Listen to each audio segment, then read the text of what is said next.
मैं आपको पिछली दो प्रेस कॉन्फ्रेंस जो राहुल गांधी ने की, एक कल और एक जो पहले की थी जब धर्मेंद्र प्रधान का इस्तीफा मांगा था, इन दो प्रेस कॉन्फ्रेंस के आपको 3-4 सवाल सुनाता हूँ। अब इन सवालों को सुन के आपको खुद आइडिया लग जाएगा कि ये रुख में नरमी कैसे आई। यूं लगेगा आपको इन सवालों से जैसे राहुल गांधी की एक तरह से बढ़ाई करना या चापलूसी करना, चापलूसी शब्द तो नहीं, राहुल गांधी की तारीफ करने की कोशिश की जा रही थी, जो कि यही रिपोर्टर, ये सेम रिपोर्टर कुछ वक्त पहले नहीं किया करते थे। राहुल गांधी की प्रेस कॉन्फ्रेंस में तीखे सवाल पूछे जाते थे। और याद रखिएगा एक चीज़ और, ये सवाल सुनते वक्त, कि ये जो सवाल पूछ रहे हैं ये सब के सब उन एजेंसीज या उन चैनलों के हैं जो कंप्लीटली मोदी भक्त चैनल और एजेंसीज हैं। सड़क पर आपको बोलने नहीं दिया जाता है, आपको घसीटा जाता है, और संसद में माइक बंद किया जाता है, आपसे माफ़ी मांगने को कहता है। तो अब आपके पास ऑप्शन क्या है, कैसे अपनी बात रखें? ऑप्शन तो पूरा रास्ता खुला हुआ है। With the protesting MPs right outside the Prime Minister's residence. You know, the manner in which the leader of opposition was roughed up, manhandled and beaten up and removed from the protest site. What would you say on that? But the government has accused you of crossing the line and not behaving in a manner befitting the leader of opposition. Sir, कल जिस तरह से protest पे हमने देखा, आपको पंच भी किया गया, आपको मारा भी गया। What was your experience? क्या हुआ था exactly? It was fine. I'm used to getting punched and all. It's not a problem. It was fine. Rahul ji, मैं मोहित दुबे हूँ ABP न्यूज़ से।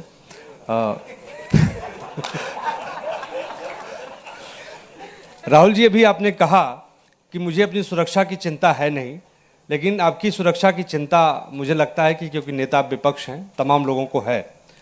जिस तरीके से कल आपके साथ सलूक किया गया, मुझे लगता है कि आज़ाद भारत के बाद किसी नेता प्रतिपक्ष के साथ ऐसा सलूक नहीं किया गया। आपको घसीटा गया, बस में डाला गया, छत्रसाल स्टेडियम लेके आप गए हैं।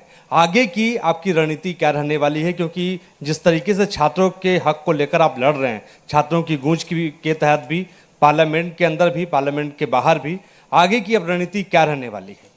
अब देखिए, इसमें ABP न्यूज़ का पत्रकार, एक IANS का पत्रकार, IANS एजेंसी आपको मालूम है अदानी की एजेंसी है, एक दो और, मतलब सब के सब उन्हीं के रिपोर्टर थे जिनके चैनल दिन रात मोदी की भक्ति करते हैं और राहुल गांधी और कांग्रेस को और विपक्ष को गरियाते हैं।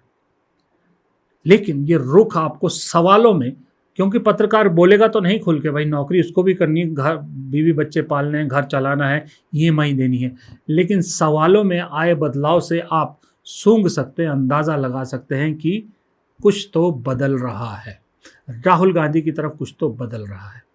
उसी तरह जो राहुल गांधी मीडिया से सवाल पूछते थे, हर वक्त तीखे, यूँ लगता था कि मीडिया को एक तरह से डांटते थे या नाराज़गी रहती थी, वो राहुल गांधी भी अब इशारों में मीडिया की तरफ रुख नरम कर रहे हैं। यहाँ तक कि ये भी कहने लगे हैं अब कि ये सरकार अपने प्रोपेगेंडा के लिए आप लोगों को इस्तेमाल कर रहे हैं। एक इमेज बनाई हुई है, Amit Shah is hero of the nation, Narendra Modi is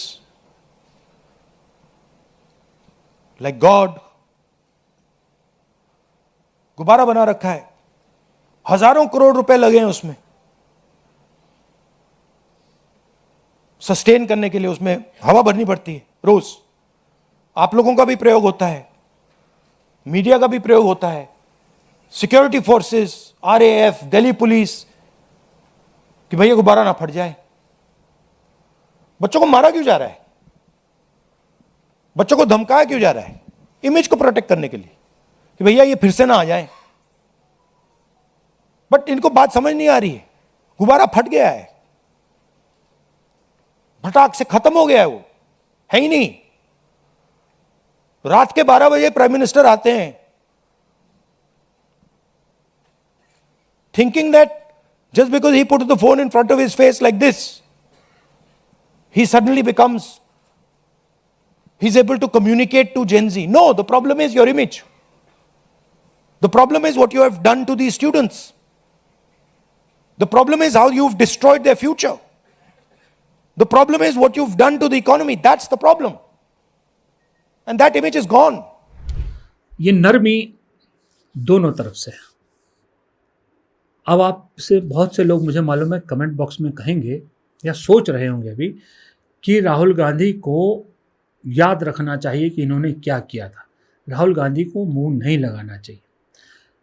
आपको भी एक चीज़ याद रखनी होगी कि राहुल गांधी एक बार नहीं 3-4 बार एक चीज़ कह चुके हैं कि मैं कुछ भूलता नहीं हूँ। जब राहुल गांधी अधिकारियों को कहते हैं ना कि देख रहा हूँ, सब हिसाब पूरा लिया जाएगा, उसी तरह मीडिया को लेकर भी वो पूरी चीज़ समझे हुए हैं। उनको याद है कि किसका क्या रोल है, किसने क्या रोल अदा किया और किसने किस तरह का बीजेपी से ज़्यादा नेगेटिव इफेक्ट कांग्रेस के लिए पैदा करने की कोशिश की। लेकिन राहुल गांधी भी जेनजी के इस प्रदर्शन से एक बात समझ गए कि ये मीडिया को मुझे अब नकारने की ज़रूरत नहीं है, क्योंकि पब्लिक नकार रही है। उस प्रदर्शन में आपने देखा होगा बहुत से बच्चों ने एक बात कही थी, कम से कम 4-5 तो मैंने देखे, जिन्होंने कहा कि हमें डबल लड़ाई लड़नी पड़ रही है, एक सरकार से और एक अपने घर में बैठे अंधभक्त माँ बापों से। जिस दिन 20 तारीख को बच्चों पर लाठियां चली, पैलेट गन चली, कीलों वाले डंडे चले, उस दिन बहुत से माँ बाप के दिल पसीज गए। उस दिन बहुत से माँ बाप का दिल बदल गए। उस दिन बहुत से माँ बाप, कम से कम नहीं तो 30-40 माँ बाप तो मुझे मिल चुके हैं, जिन्होंने कहा उस दिन से उन्होंने मेन मीडिया देखना बंद कर दिया, सोशल मीडिया देखना शुरू कर दिया, क्योंकि असल खबर सोशल मीडिया पे होती है, सच्चाई तो सोशल मीडिया पर दिखाते हैं। ये बदलाव हुआ है और ये बात राहुल गांधी को समझ में आ रही है, कांग्रेस को समझ में आ रही है, अखिलेश को भी समझ में आ रही है, यहाँ तक कि अरविंद केजरीवाल को भी समझ में आ गई। इसलिए अरविंद केजरीवाल ज़्यादातर आपने देखा होगा अपने वीडियोस बना के डाल रहे हैं और यही बात प्रधानमंत्री मोदी को भी समझ में आ गई। इसलिए मोदी जी के पास गोदी मीडिया का इतना बड़ा लाव लश्कर होने के बावजूद इंस्टाग्राम जैसे प्लेटफॉर्म पर अपनी वीडियो डालने की ज़रूरत क्यों महसूस हुई। वो समझ गए कि ये मेरे पालतुओं को देखने का अब वक्त चला गया है। उसे, उन पालतुओं को सिर्फ वही लोग देख रहे हैं जो हार्डकोर बीजेपी के कार्यकर्ता है, सपोर्टर है या उनका कैडर है। इसके अलावा लोगों ने अब खास करके इन बच्चों के प्रदर्शन के बाद मीडिया, गोदी मीडिया को देखना बंद कर दिया है। दौर अब सोशल मीडिया का है। प्रधानमंत्री को लग रहा है कि अब सोशल मीडिया के ज़रिए ही मुझे कनेक्ट करना पड़ेगा, इसलिए वो भी इंस्टाग्रामर बन रहे हैं। अब बताइए, भारत के पहले इंस्टाग्राम रेवोल्यूशन का नाम दिया गया इन बच्चों के प्रदर्शन को, तो देर आई, वक्त लगा, पर वो कहते हैं देर आए दुरुस्त आए। वक्त लगा, लेकिन वो राहुल गांधी समझ गए थे कि वक्त सोशल मीडिया का आना, इन गोदी मीडिया का भांडा एक ना एक दिन फूटना है। इसलिए वो हम जैसे छोटे मोटे सोशल मीडिया डिजिटल प्लेटफॉर्म पे काम वाले पत्रकारों से मिले भी, हमारा समस्याएं भी सुनी और हम जैसे कई लोगों को उन्होंने जो है बहुत बार मुलाकातें भी करी, इंटरव्यू भी दिया। आपको मालूम है, सब कुछ किया है। कभी किसी गोदी मीडिया चैनल को राहुल गांधी का इंटरव्यू लेते देखा है? कभी नहीं देते हो। अब जब रुख बदल रहा है तो राहुल गांधी भी वक्त की नज़ाकत को समझते हुए अपने रुख में थोड़ी नरमी ला रहे हैं। लेकिन इस रुख की नरमी का मतलब ये कतई नहीं है कि राहुल गांधी इन चैनलों का किया धरा भूल गए। वो नरमी राहुल गांधी की उन रिपोर्टर से है जो उनके सामने बैठे हैं। राहुल गांधी जानते हैं कि जो मुझसे सवाल पूछ रहे हैं उनका कोई कसूर नहीं है, क्योंकि वो अगर सच दिखाना भी चाहें तो जब अपने स्टूडियो में सारा चीज़ रिकॉर्ड करके भेजते हैं तो जो सरकार को पसंद नहीं आता उसे काट दिया जाता, उड़ा दिया जाता, उसे दिखाया ही नहीं जाता। इसलिए इनका कसूर नहीं, कसूरवार वो जो स्टूडियो में बैठे जहरीले एंकर है, उनके ऊपर बैठे संपादक है और उनके ऊपर बैठे मालिक है। इसलिए रुख दोनों तरफ से बदल रहा है, जो मेरे हिसाब से एक अच्छी बात है। इसमें बुरी बात नहीं, गलत बात नहीं, अच्छी बात है। क्योंकि जिनका कोई कसूर नहीं है उनसे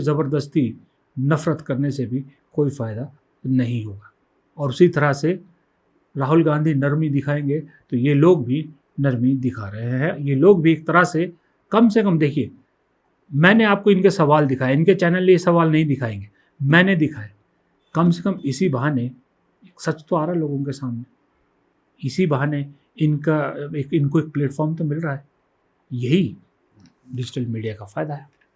फिलहाल इस वीडियो में इतना ही, इजाज़त दीजिए, नमस्कार।